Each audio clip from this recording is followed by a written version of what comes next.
Esquisito, não é? O problema é meu. E você não tem problema também? Aí fala para você, o problema é meu.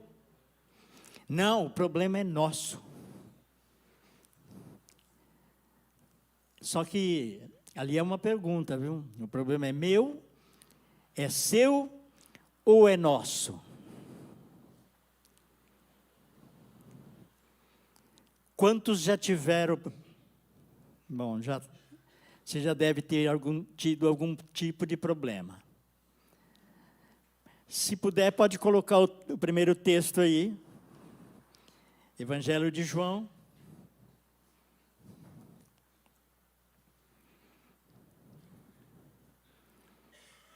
Quem já sentiu aflição aqui? Aflição mesmo. E aflição é consequência de problemas. Quem não tem problema não passa por aflição, né?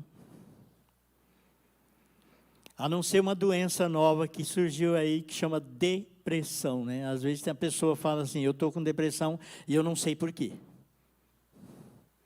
Então ele não sabe por quê. Mas talvez ele não saiba por quê, mas é consequência de problemas que existiram e causou a depressão, né? A aflição é uma consequência dos problemas. Quando você não consegue resolver o problema, e a aflição é uma angústia,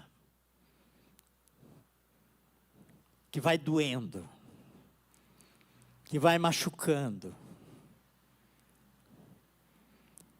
E tem hora que você não sabe a quem recorrer. Quem já se sentiu assim? Você não sabia para quem recorrer. Senhor, eu procuro quem agora? O marido, a esposa, o pastor, o irmão, o político. Quem vai me ajudar agora? Não é do Chapolin, não é agora. Quem vai me socorrer agora? Quem vai me ajudar agora? Vamos ler aqui o primeiro texto. Evangelho de João, capítulo 16. Já está aí? Não? Verso 31 ao 33.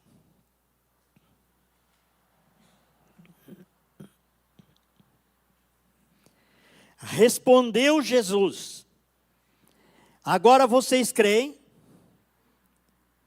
Aproxima-se a hora, e já chegou, quando vocês serão espalhados, cada um para a sua casa. Vocês me deixarão sozinhos, mas eu não estou sozinho, pois meu Pai está comigo. E eu lhe disse estas coisas para que em mim vocês tenham paz. Neste mundo vocês terão aflições, contudo, tenham ânimo. Eu venci o mundo. A igreja pode se assentar. Esse é o primeiro. Depois nós vamos ler um texto aqui que vai falar sobre o problema, se o problema é nosso.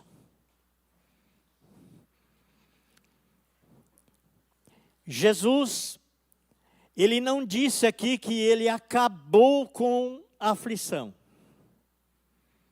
Ele disse que ele venceu. Mas ele diz, vocês também vão ter aflições.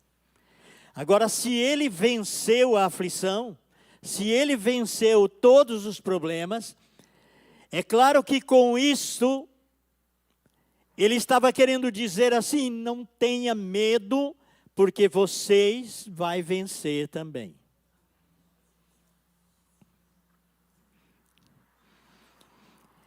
Existem problemas que às vezes nós conseguimos resolver sozinho, né? E às vezes quem é casado, às vezes evita até de passar para a esposa algum problema, e tem problema que tem que passar, né? O certo seria passar todos, mas às vezes o marido fala, não vou preocupar minha esposa com esse problema, ou o esposo com esse problema, mas o certo entre o casal deve ser compartilhado todos os problemas.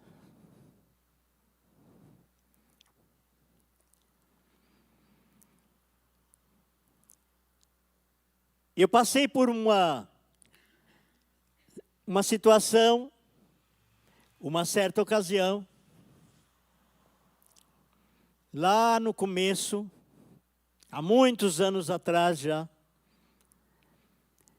eu fiz um voto diante de Deus, e eu fiz um voto de ser dizimista. E para isso, não é fácil não, viu, irmãos? Se alguém falar assim, pastor, você pensa que é fácil? Não é fácil. Ser dizimista não é fácil. Mas eu fiz um voto na frente de uma empresa. E Deus atendeu o meu voto na hora. Eu fui empregado. E eu cheguei em casa e compartilhei com a minha esposa a decisão que eu tinha feito.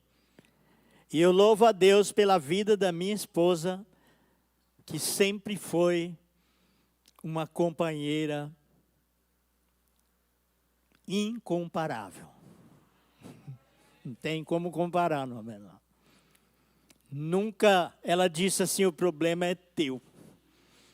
Ela sempre disse, o problema é nosso. E nós vamos resolver. E Deus me provou uma ocasião. Eu estava começando a construir uma casa e eu fiz um financiamento. E eu recebi o pagamento. E eu paguei as dívidas que eu tinha.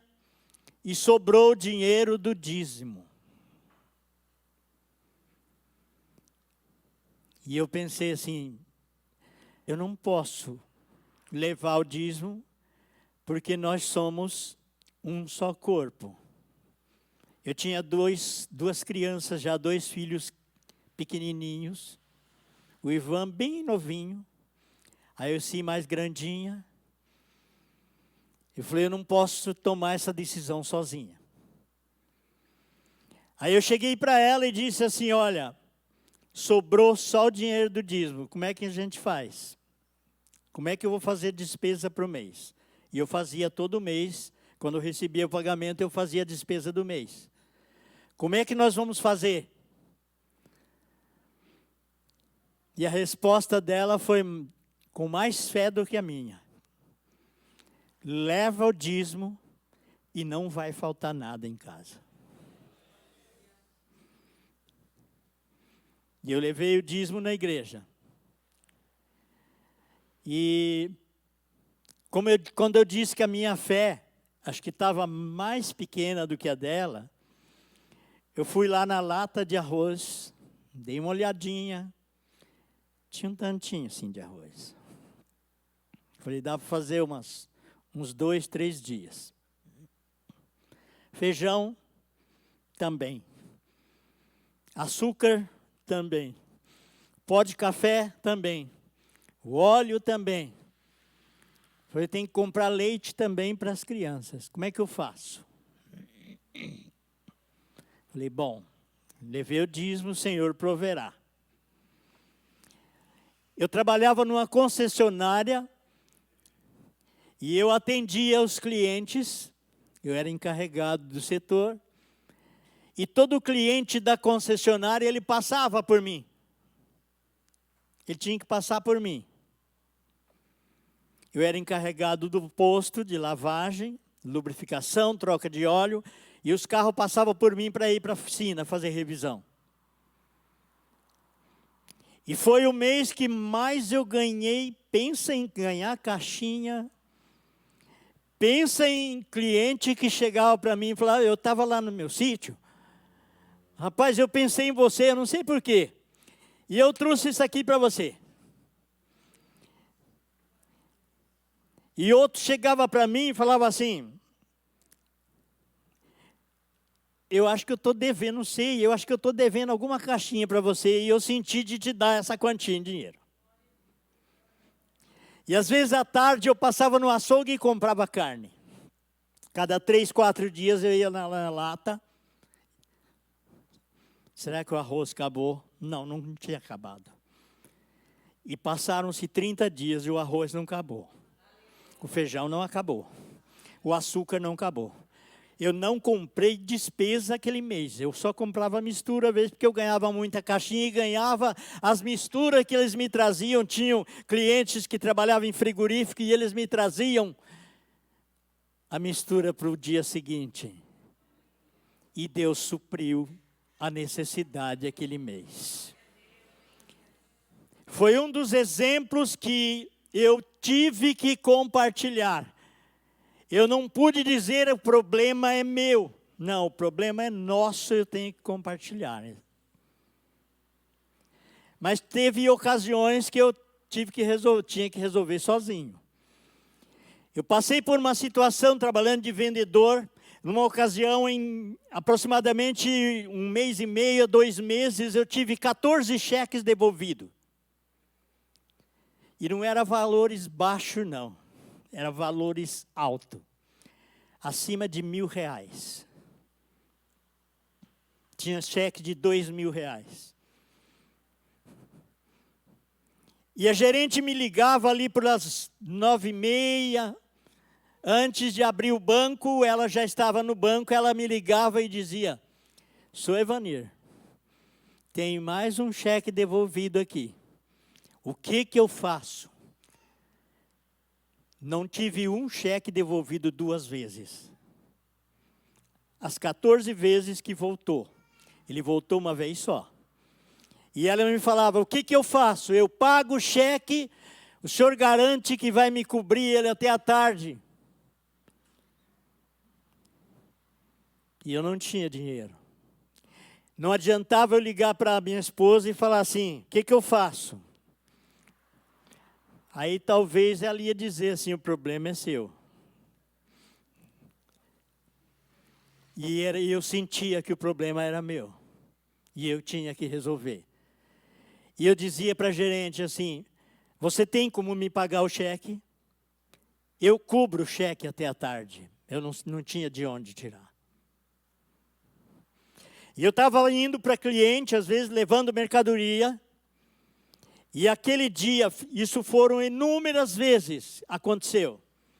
Eu chegava no cliente e ele dizia assim, eu vendia a prazo, 30, 60 dias, e ele me dava cheque predatado. E naquele dia, quando eu chegava no cliente, ele falava assim: "Rapaz, eu vou te pagar à vista. Entrou um dinheiro aqui, está na gaveta para mim no banco depositar, eu vou te pagar à vista." E tinha um cliente que às vezes eu provei ele tantas vezes. Eu que provava ele, não é ele que provava eu. Eu chegava lá e falava: "Estou precisando de dinheiro." Ele falou: "Quanto?" "Tanto." "Vamos no banco. Eu transfiro para você, depois a gente abate nos vales." E eu não deixei voltar nenhum cheque a segunda vez. E é claro que eu só falava para ela depois: eu tive um cheque devolvido e consegui resolver, cobrir o cheque à tarde e ele não vai voltar a segunda vez. Mas isso são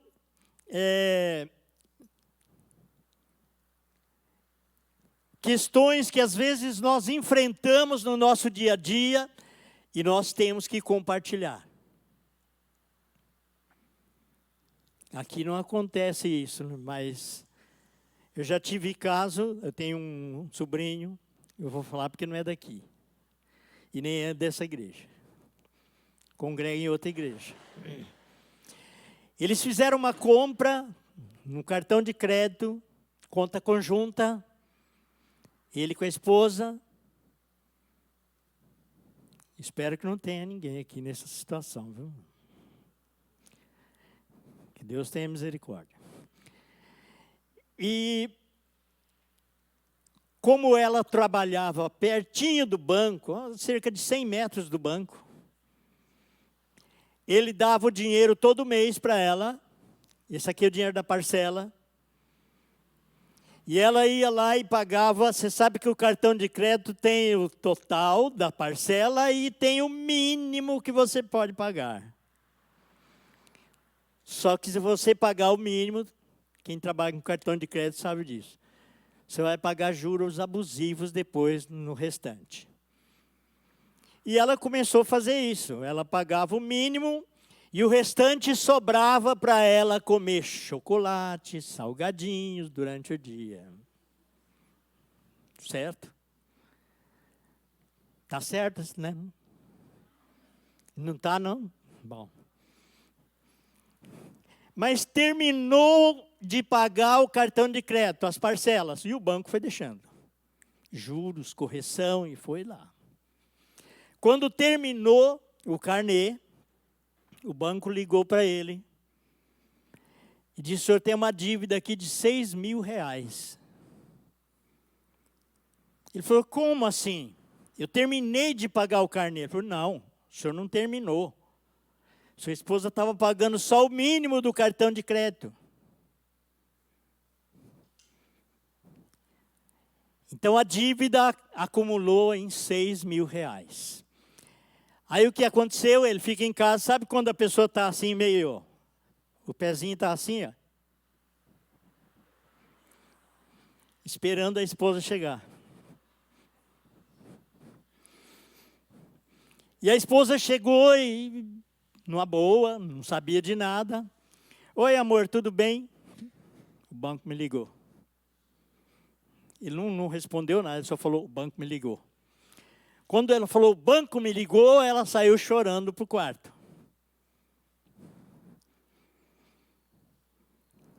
Aí ele foi atrás. Aí ele foi explicar, falou: agora não adianta chorar. Você não podia ter feito isso. Ele tinha dinheiro, tinha uma empresa, eles têm uma empresa. Pegou os R$6.000, falou: está aqui, vai lá e quita a dívida. Aí ele contando para mim, eu falei assim: mas consertou? Ele falou: agora consertou. Eu falei: como assim? Ele falou: não, eu fui lá e cancelei, bloqueei o cartão de crédito dela. Eu falei: você avisou ela? Não. Não avisei, não. A hora que ela for passar o cartão lá, não vai passar.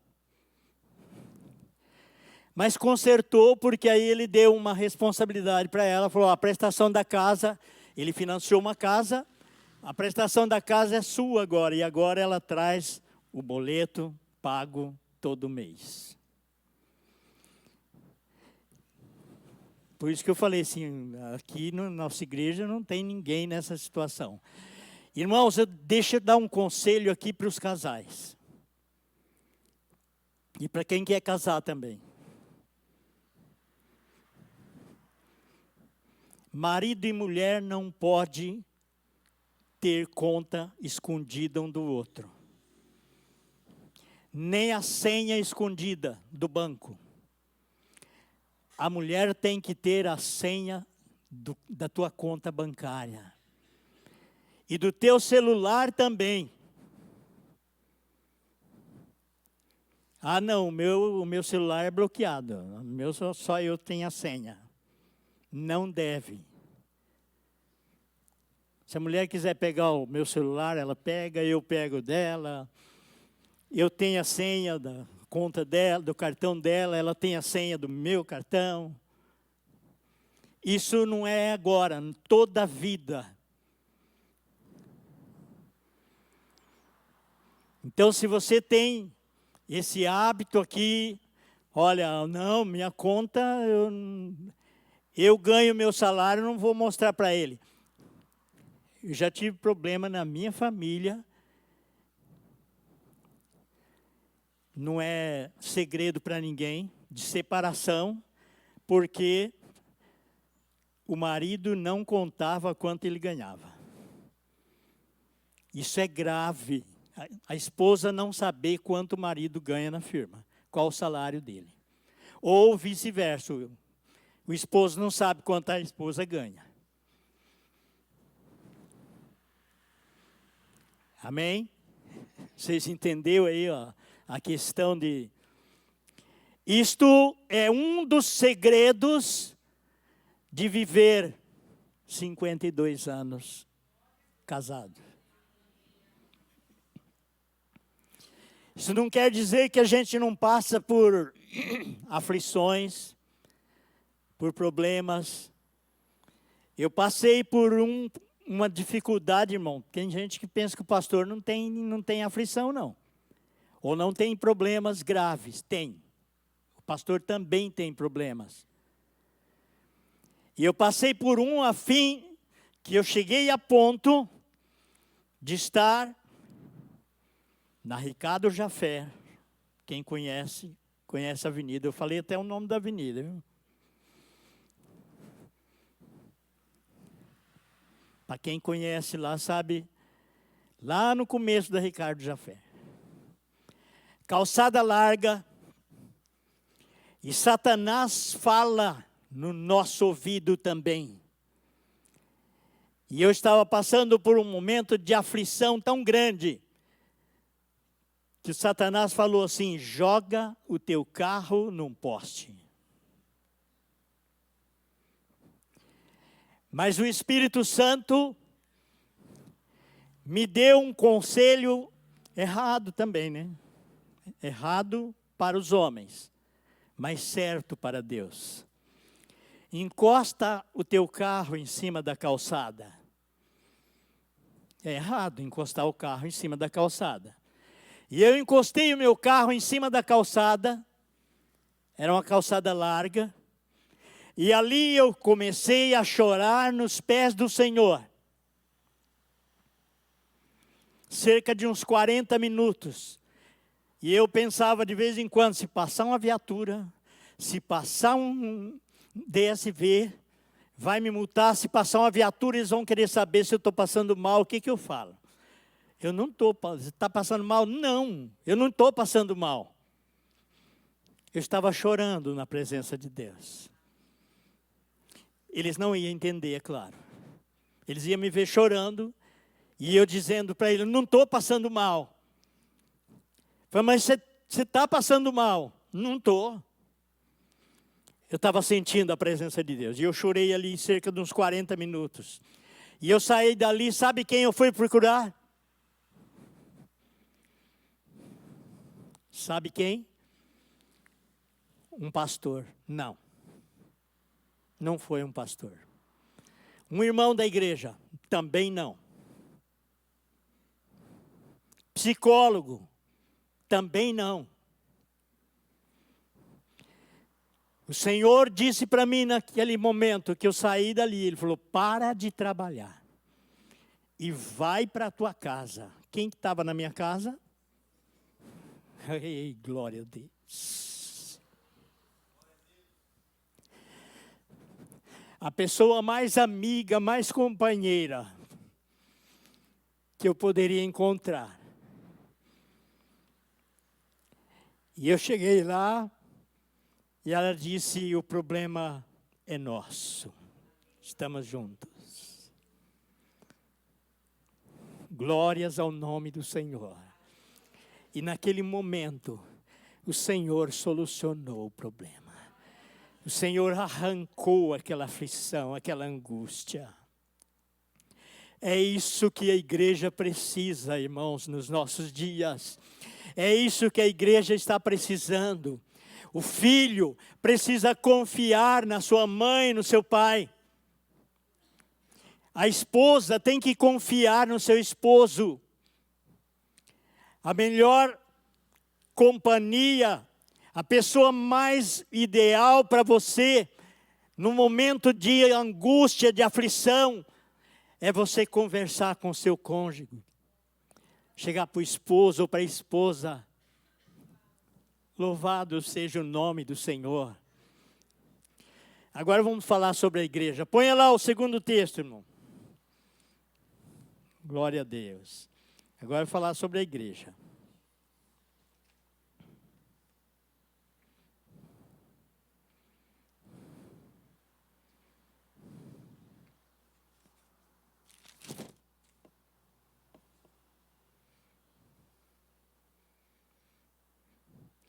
Primeira carta de Paulo aos Coríntios, capítulo 12.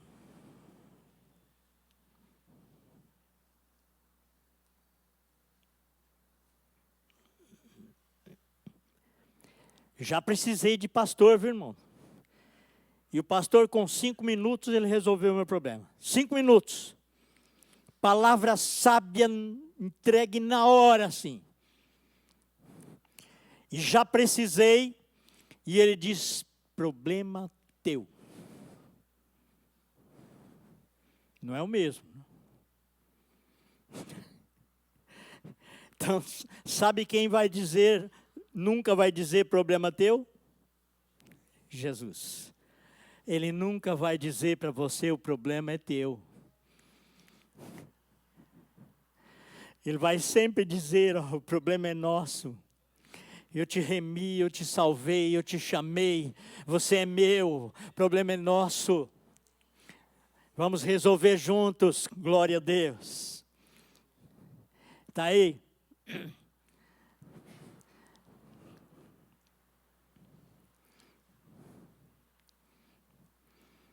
O corpo não é feito de um só membro, mas de muitos.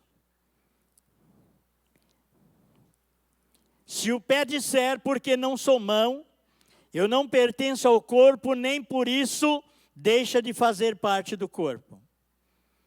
E se o ouvido disser, porque não sou olho, não pertenço ao corpo, nem por isso deixa de fazer parte do corpo.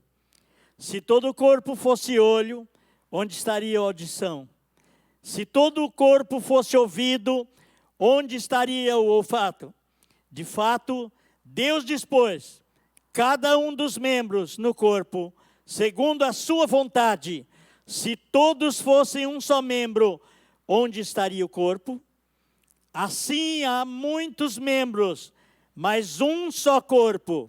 O olho não pode dizer à mão, não preciso de você, nem a cabeça pode dizer aos pés, não preciso de vocês.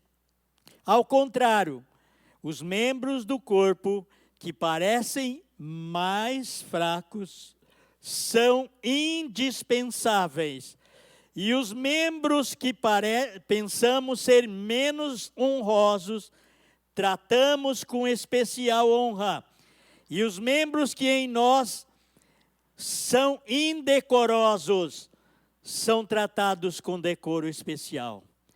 Enquanto os que em nós são decorosos, não precisam ser tratados de maneira especial. Mas Deus estruturou o corpo, dando maior honra aos membros que dele tinham falta, a fim de que não haja divisão no corpo, mas sim que todos os membros tenham igual cuidado uns pelos outros. Quando um membro sofre, todos os outros sofrem com ele. Quando um membro é honrado, todos os outros se alegram com ele. Glórias ao nome do Senhor. Aqui está falando do corpo, da igreja.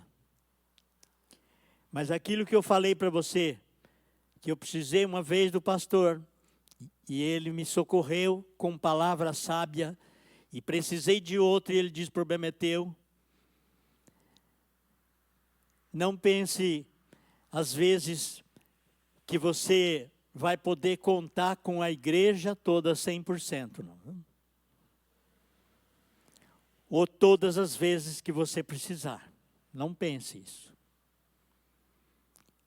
Há momentos que você vai ter que correr para os pés do Senhor e dizer, Senhor, agora somos nós. É aquilo que a irmã disse aqui na hora do louvor. Agora sou eu e o Senhor só. Por isso que o Senhor diz, quando você orar, vai lá no teu quarto, fecha a porta. Nem o marido precisa ver, nem a esposa. Fala assim, ó, eu vou orar, viu? Mas de novo, não, eu estou precisando orar agora. E o Senhor diz, fala ao teu pai que está em secreto, e ele que vem em secreto te recompensará. Ele vai te abençoar, ele vai resolver, vai solucionar o teu problema, a tua situação. Irmão, nosso Deus é tremendo, é tremendo. Quem passa a depender dele, você não passa mais situações sozinho. Você sabe que tem alguém que você pode confiar, que você pode depositar confiança total nele. Ele nunca vai apontar o dedo para você e dizer o problema é teu. Ele vai sempre dizer o problema é nosso. Vamos batalhar juntos e vamos vencer juntos. Aleluia, louvado seja o nome do Senhor. A igreja é um corpo, sim. Deveria, biblicamente aqui, ó, o pé não pode dizer para o olho assim, eu não preciso de você, né? Será que não? Faça uma análise aí, se o pé não precisa do olho. Claro que precisa, né? Então, um membro precisa de outro para formar um corpo.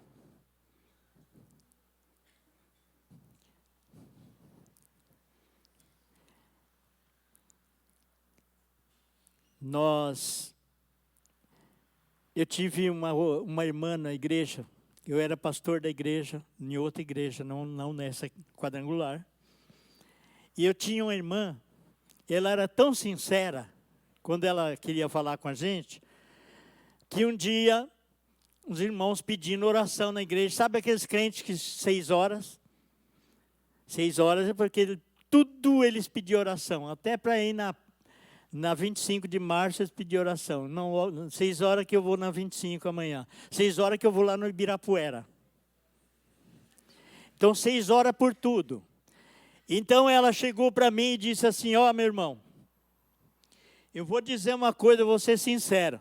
Tem irmão que vai lá na frente e fala assim, eu queria que os irmãos levantassem de madrugada para orar por mim, por um problema que eu estou passando, atravessando, e eu queria que os irmãos levantassem de madrugada. Ela falou assim, eu? Levantar de madrugada, eu tenho certeza que o irmão vai estar dormindo. E eu lá, feito boba, de joelho. Eu não estou aconselhando ninguém, eu estou dizendo a sinceridade da irmã. Ela foi sincera em dizer assim, eu tenho que orar pela minha família, pela minha vida. Vou perder tempo, levantar, perder sono para orar pela irmã ou pelo irmão. Aí ele vai estar dormindo. Aí eu tive um exemplo de um obreiro da igreja, para você ver como Deus, se Ele quer operar, às vezes, Ele não depende de pessoas orando por você, não. Esse irmão trabalhava numa firma, aqui no Piraporinha, o nome da firma ele chamava Fiban, acho que muita gente deve ter conhecido, né? E ele era já obreiro da igreja, e na hora dele sair do trabalho, um colega de trabalho chegou para ele e falou assim, ô irmão, o nome dele era Walter também. O irmão Walter, o rapaz não era crente. Você pede oração lá na igreja por mim? E ora por meu pai. Meu pai foi internado agora à tarde e está mal. E o irmão Walter vai para casa, se apronta, vai para a igreja e ele esquece de orar e esquece de pedir oração.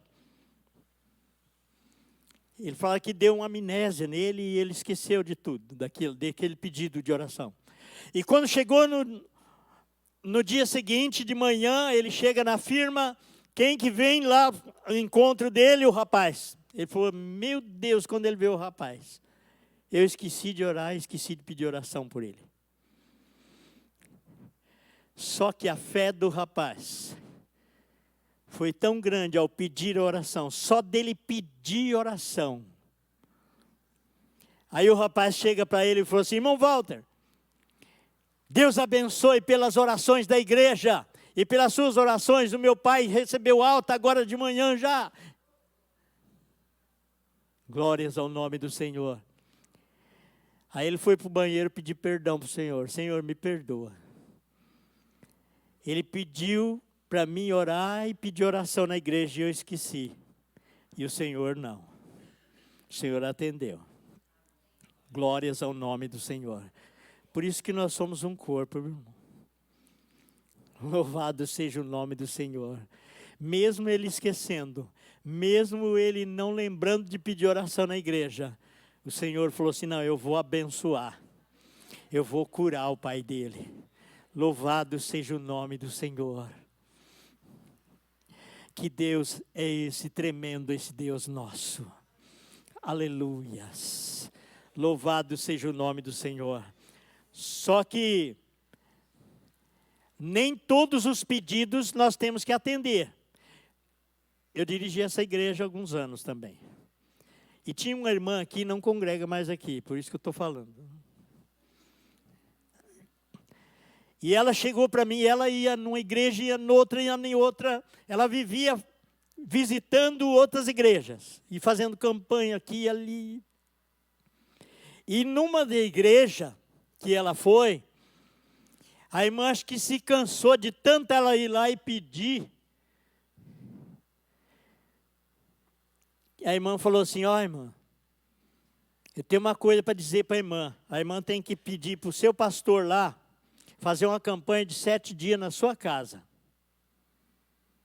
Vai, pede para o seu pastor fazer uma campanha na minha casa de 7 dias, na sua casa. E ela veio falar comigo. Ela falou: pastor, eu fui lá na igreja e uma irmã disse que Deus mostrou para ela que o irmão tem que ir lá na minha casa fazer uma campanha de oração de 7 dias, para Deus resolver o meu problema. Eu falei: irmã, me desculpa, mas eu não vou deixar a minha igreja para ir lá na sua casa fazer campanha de 7 dias, não. A irmã quer fazer a campanha de 7 dias? Quero. Eu falei: então faz aqui na igreja. Porque ao invés de vir aqui na igreja, você está indo em outras igrejas. Você está deixando de congregar na sua igreja. Venha fazer a campanha aqui. Os 7 dias aqui na igreja. Então nem tudo, às vezes, que a pessoa pede, você tem que atender. Fala: não, eu vou atender porque a irmã, ela veio me pedir para mim ir lá orar na casa dela. Tem coisas, irmãos, que é você e Deus. Ou seja, a maioria das coisas, quem vai resolver na tua vida? Deus. O pastor pode te ajudar muitas vezes, mas nem sempre ele vai estar presente. Nem sempre ele vai poder resolver o teu problema. Mas tem um que pode todas as vezes.